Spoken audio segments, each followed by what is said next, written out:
So we are going to start Cornea Part 3 Kanski lecture series. So without any further ado, let's get started. So we are going to study about the documentations of the clinical signs. How we document on the paper the clinical signs of the corneal disease. So this is what it is about. The clinical signs should be illustrated with a color coded labeled labeled diagram. Measuring lesions dimension is particularly useful to facilitate monitoring. So what we do, we draw and different lesions with different color pencils, and we also take dimensions through slit lamp about the size of the lesion. Slit lamp photography is an increasingly used supplement on alternatives. Alternatively, if you cannot draw or if your drawing is not good, you can take a slit lamp photograph as well, but must be of high quality. So how we draw opacities are such as scars and degenerations are drawn in black. So you can say anything that is degenerated, we can draw it in black. Epithelial edema, so edema is always drawn in blue. So you can say that edema can be epithelial, stromal and endothelium. So epithelial edema are drawn as a small circles, whereas the stromal edema as a blue shading, and fold in the descending membrane as a wavy blue line. So let me draw that for you. So how we draw epithelial edema? We draw it with the blue circles. So and we draw the stromal edema as a blue shade, whereas in case of descending membrane folds, we draw it as a wavy lines. Hypopaeon is shown in yellow. Blood vessels are added in red. That is very obvious, the blood vessels.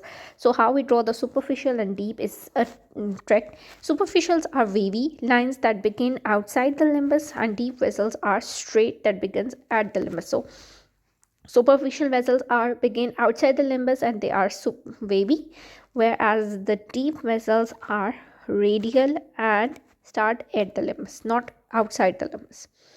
Pigmented lesions such as iron lines and Krukenberg spindles are shown in brown. So you can see the figure 7.4, and you can see how they are documented. So this is a photograph which is showing the interior view, and this is a cross-sectional view.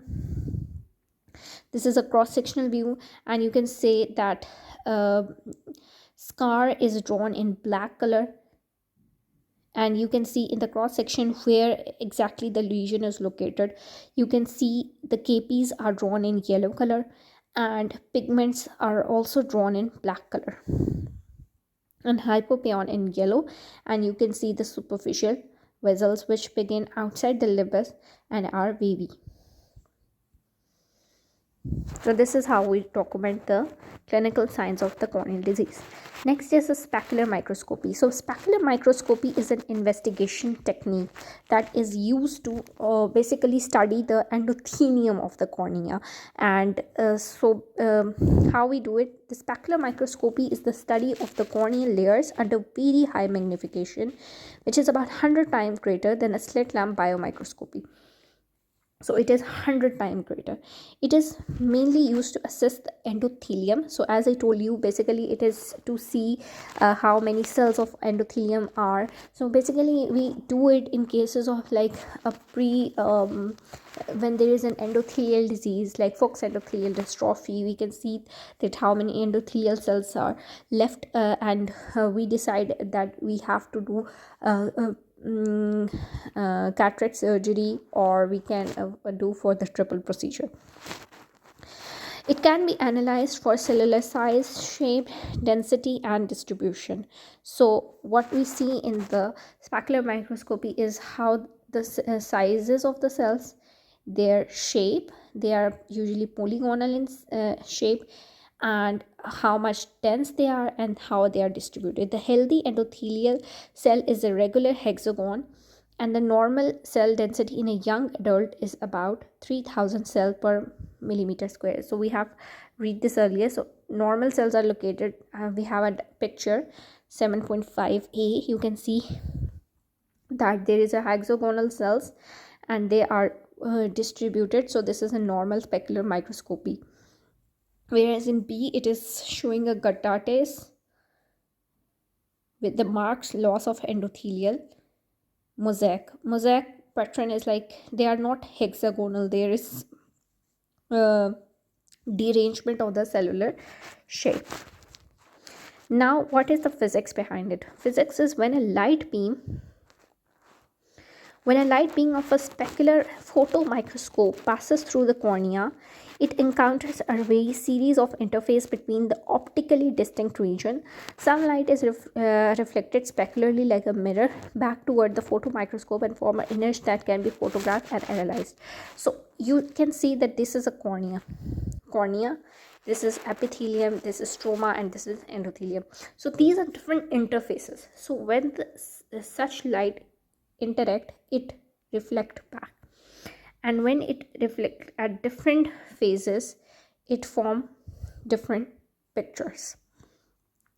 So the endothelium is pictured like this because this interface is being reflected and the mirror image of it is formed and it is photographed.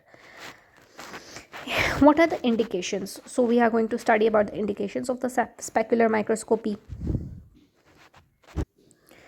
Indications of the specular microscopy are evaluation of the functional reserve of the corneal endothelium prior to intraocular surgery is the most common indication. So most common indication is because pre-operatively we want to know the endothelial density. So how many endothelium are there, because there is an endothelial damage during the cataract surgery. So, and if the endothelium is much damaged, there could be a persistent corneal edema because of the loss of endothelial cells. So that is why we want to do the specular microscopy before the intraocular surgery.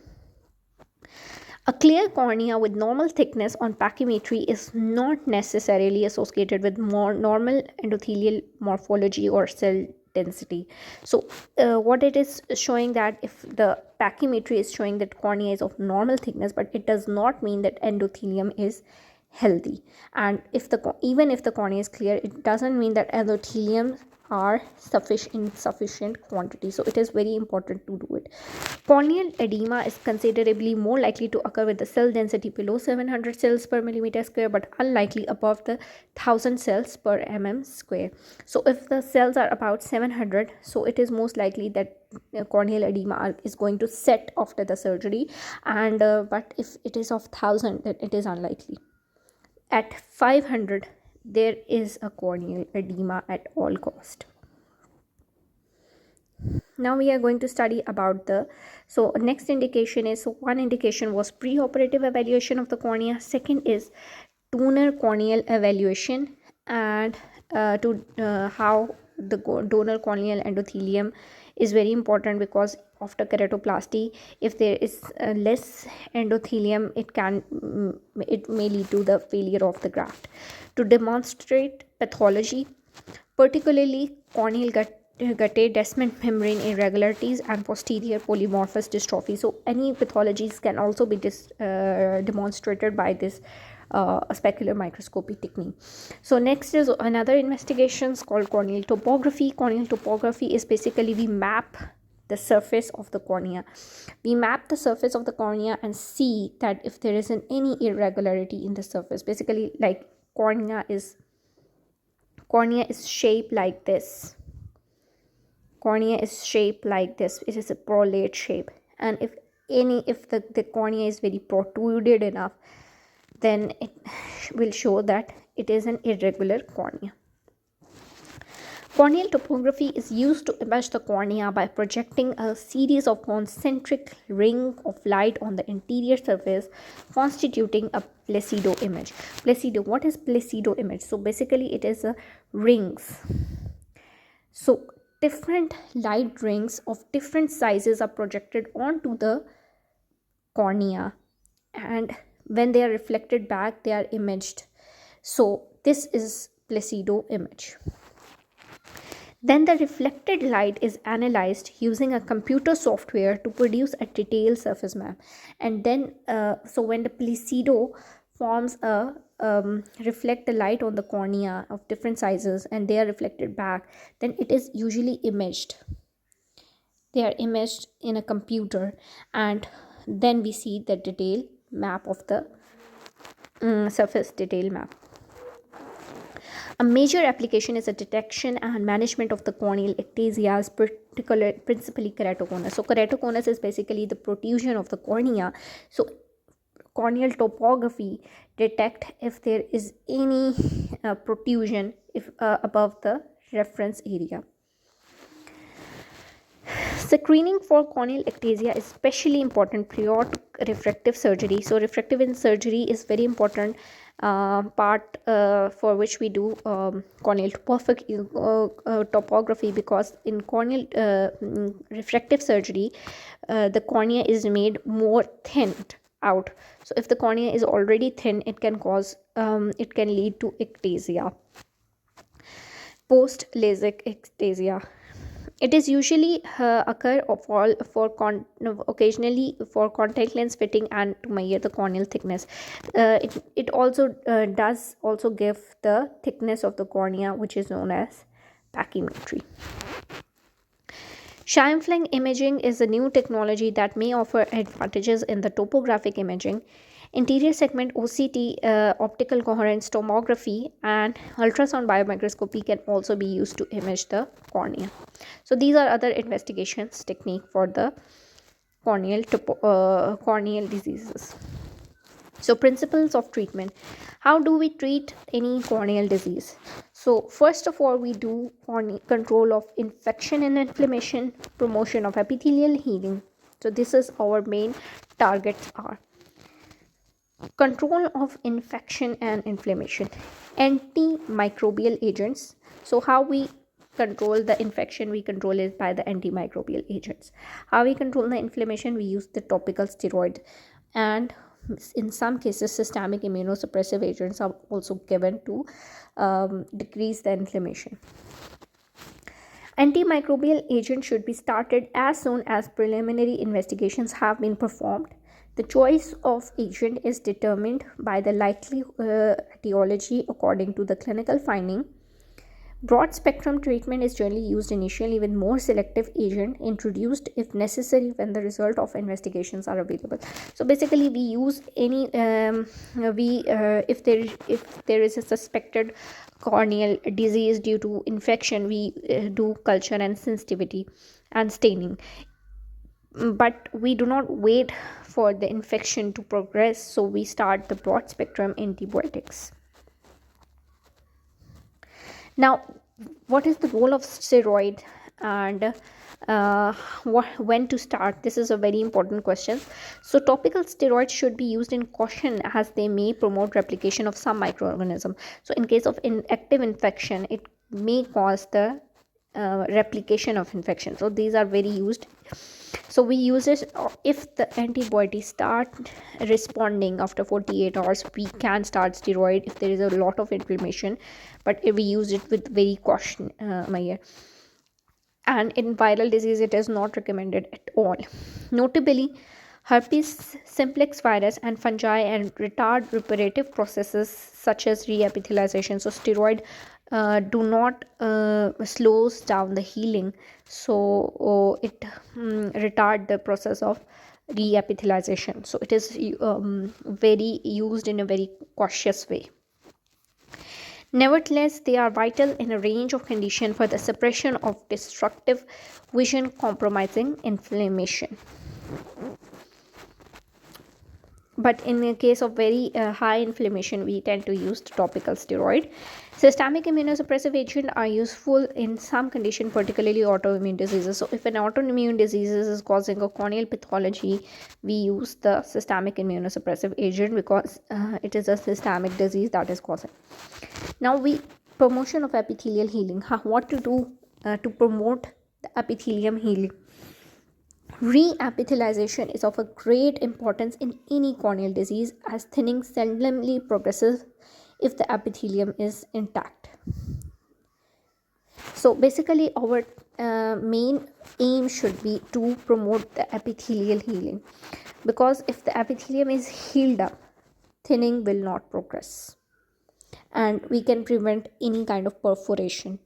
So reduction of exposure to toxic medication and preservative wherever possible. So in the case of a severe corneal diseases, we tend to use the preservative free eye drops, and we tend to use less toxic medications. Next is to lubricate the eye. Lubrication with artificial tears, unpreserved if possible, and ointment tapping the lids closed as a temporary measure is often used as a nocturnal adjunct. So basically, sometimes there is a exposure keratopathy, we tend to use the lubricant. So what it does, it promotes the epithelial healing. Antibiotic ointment is a very good way to promote the epithelial healing, because it provides the antibiotic as well as it provides the lubricating effect on the eye, so they can also be used at the night. Bandage soft contact lenses should be carefully supervised to exclude superinfection and duration kept to minimum. So basically, if bandage soft contact lenses are also used to promote healing, but they are kept in a minimum duration, and they are supervised also. Indications. What are the indications of the bandage soft contact lenses? Promotion of the healing by mechanically protecting regenerating corneal epithelium from the constant rubbing of the eyelid. So basically what it does is, basically, because this is cornea and eye, the epithelial cells are regenerating, so if we blink a lot, it will shed away the regenerating epithelium. So what it does is provide a barrier in the under the eyelid, so when the eye move, it protects the regenerating epithelium. To improve comfort, particularly in case of a corneal abrasion, so when there is a large corneal abrasion, it improves comfort. To seal a small perforation, if there is a very small perforation less than 0.3 mm, it can also be used to heal it. Surgical eyelid closure is particularly useful in exposure and neurotrophic keratopathy. So in some cases we also do a procedure called torsorrhaphy, and for which is they are using a term surgical eyelid closure. So what it especially in case of neurotrophic keratopathy, as well as in persistent epithelial defects, when the lid closure may be used as a conservative method to heal an infective ulcer in selected cases, such as eye with no visual potential in a patient with severe dementia. So basically it promotes the epithelial healing, because there is a less blinking, and regenerating cells are also uh, um, putting healing letting it heal and not shedding it. But it is used when there is a sterile condition like neurotrophic keratopathy and persistent epithelial defect, but in some cases it can also be used in an infective ulcer as well. So how to close the eye? We can use botulism toxin injection into the levator muscle to induce a temporary ptosis. So there is a temporary measure and there is a permanent measure. Temporary measure, we can put the on levator eyelid, we can put the botox injection and it will induce ptosis. So it will produce a temporary ptosis for 2 to 3 months. So this is how can we close the eye. Then temporary or permanent or lateral torsorrhaphy, or medial canthoplasty, and occasionally central torsorrhaphy. So what does it mean? That we can do uh, uh, uh, torsorrhaphy. Torsorrhaphy is basically the closure of the upper and the lower lid by stitch. So basically what it is, we can do it laterally, we can do it, so for example, this is a lateral side, this is a medial side, this is lateral side. We can do lateral torsorrhaphy, medial canthoplasty, or occasionally we can do central torsorrhaphy. So you can see figure 7.6b. So you can see methods of promoting epithelial healing. A is a bandage contact lens. You can see the bandage contact lens here. I think it is a case of a marginal keratitis. And bandage contact lens, B is a case of a central torsorrhaphy, and C is a case where the amniotic membrane is put on and on the defect, and D is a tissue glue under the bandage contact lens with the in an eye with the severe thinning. So next thing we can do is, basically we have to protect the eye. We can close it, we can put bandage contact lens, we can put flap, we can put tissue adhesive. So next is a conjunctival flap, which is also called as Gunderson flap. Gunderson flap will protect and allow healing of a corneal epithelial defect. It is particularly suitable for chronic unilateral diseases in which prognosis for restoration of the useful vision is poor. So basically we do when this type of grafting when there is a low visual potential. When there is a low visual potential, we do this flap. Basically we put the conjunctiva, superior conjunctiva, onto the cornea with an epithelial defect. Buccal mucous membrane is also an alternative. So we can also use a buccal mucous membrane for this purpose. Amniotic membrane patch grafting for persistent unresponsive epithelial. So these are when the epithelial defects are not responding and they are not healing. So we use amniotic patch graft. We use the amniotic membrane in such cases. Then there is a tissue adhesive, which is cyanoacrylate glue, and it is to seal a small perforation. The glue can be applied to one side of a bespoke trimmed patch of a sterile plastic tray, which is pressed over the graft after the edges are dried with a cellulose sponge. The patch remains in place to seal the defect, and a bandage contact lens is inserted for comfort and to aid the retention of the patch. So what we do is that we put patch of a sterile drape, basically anything, we put a glue on a patch and then we put it on the cornea, and when we put it and then we let it dry for timing, and after that when it gets dry we put the bandage contact lens on that. Next is, if there is a persistent epithelial defect and epithelium is not healing with the above method, we can use the limbal stem cell transplantation. Stem cells, I've already told you that these have a regenerative potentials and they promote the epithelial cells formation. Limbal stem, so when there is a limbal stem cell deficiency, this is the procedure of choice. Limbal stem cell transplantation may be used if there is a limbal stem cell deficiency, as in chemical burns and cicatrician trising conjunctivitis. So what are the cicatrician trising conjunctivitis? It is mucous membrane pemphigoid or Steven Johnson syndrome can cause such condition. The source of the donor tissue may be the fallow eye. So if the fallow eye is used for the stem cells, then it is an autograft in a unilateral disease, or a living or cadaveric donor, which is called the allograft.